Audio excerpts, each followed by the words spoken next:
Je sais que vous avez tous aimé cette chanson et c'est Deux Ivoiriens même peuvent transporter le public. Nous sommes à 30 000 francs CFA. Allez, on va s'acclamer une dernière fois. Question de s'installer. Alors, l'histoire de Radio Nostalgie. 25 ans. Je suis mal placé pour parler, on va dire, de succès. Mais je peux dire qu'on a existé. Pour ne pas dire qu'on a tenu le coup. Quand l'on sait que la première FM qui naît ici, dans ce pays, c'était d'abord Fréquence 2, et qu'on était très administratif, très fonction publique, et quand on a l'opportunité de lancer une chaîne privée de radio, quand tu dors le soir, tu te dis, est-ce que c'est le bon choix? Ça ne marche pas, comment je nourris ma famille? Si les annonceurs ne réagissent pas, comment est-ce qu'on fonctionne? Ben, c'est toute cette appréhension qui a fait qu'avec du recul, tout ce qu'on peut se dire, c'est que quand on voit Princess, quand on voit Yannick Tossa, on se dit... Mais pour vous, on peut dire bien joué. Ah, vous êtes très bien joué. Vraiment bien joué, parce que bon, il y a eu l'inspiration du départ là. Oui. Il y a eu une forte implication de vos personnalités, notamment vous-même, M. Saviotte, avec Cornier, tous ceux qui étaient au poste important.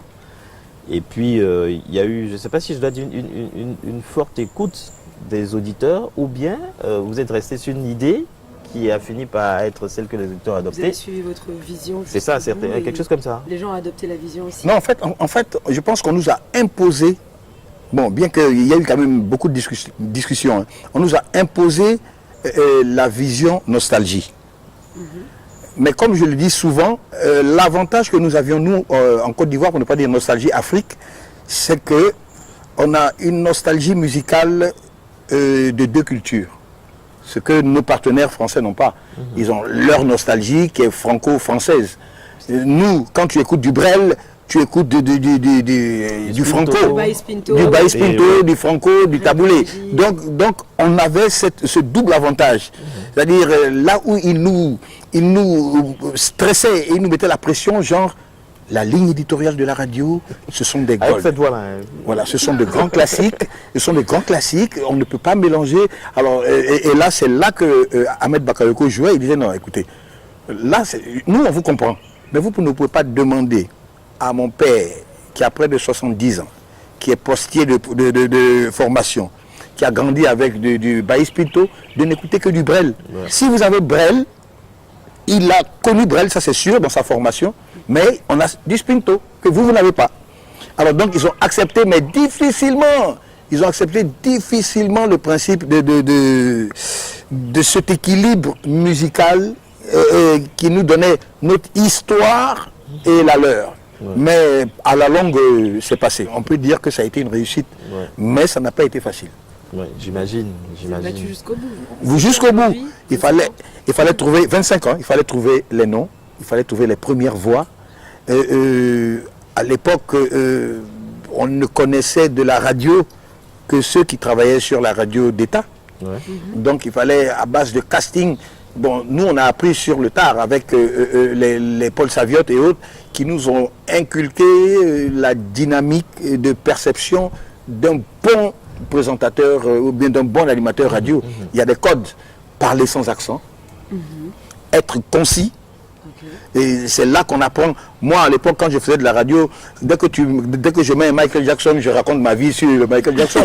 et avant que pendant que Michael chante, même moi, je chantais de parler.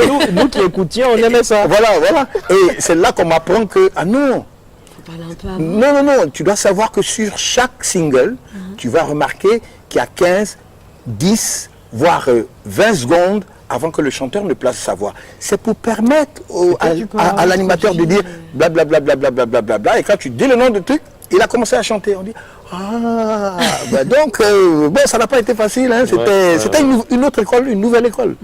Voilà.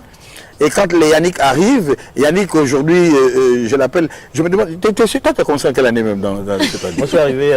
Parce que quand je vois tes anecdotes, on dirait que tu as toujours été là. Je suis arrivé exactement le fin 99, donc on me dit, tu vas faire, je crois, novembre, décembre 99, ton stage, et puis on va te signer ton contrat début 2000, quoi. Voilà, Tu as commencé par quoi comme émission? Ouais. Je suis arrivé pour Destination Prestige. C'était quoi le C'était quoi contenu? le Le concept contenu, c'était voyage.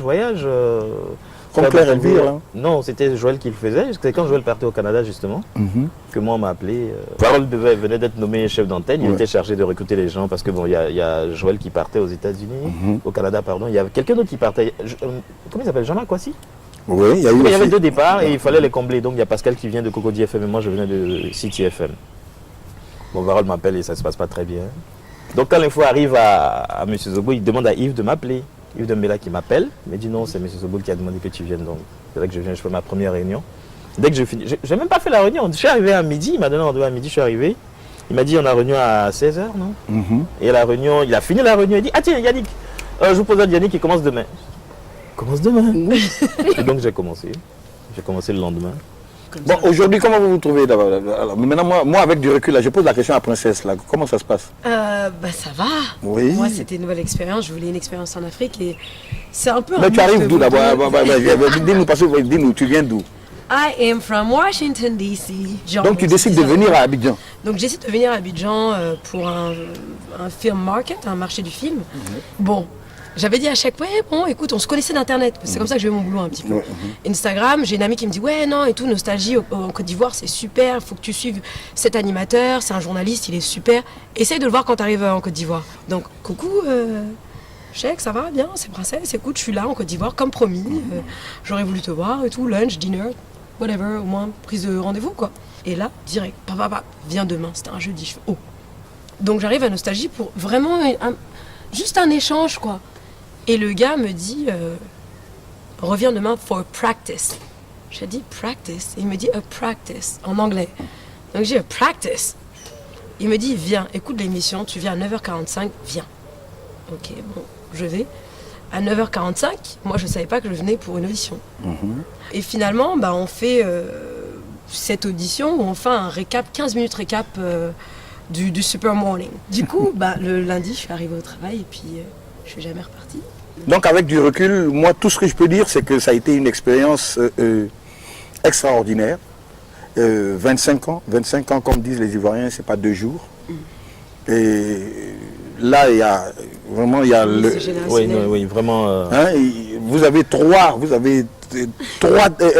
un tableau de 3 générations. Le début, le milieu et la suite. Début, milieu, actuel. Ouais. Tout ce que vous pouvez en tirer comme souvenir, c'est de savoir que l'esprit de nostalgie, c'est l'esprit de convivialité, de fraternité, d'entraide et surtout, on va dire de professionnalisme. C'était la chose la plus importante. Donc, Princesse, voulez-vous prendre pour époux Radio Nostalgie? Oui, je le veux. Merci beaucoup. Nostalgie aussi le veut. Joyeux anniversaire. Joyeux anniversaire.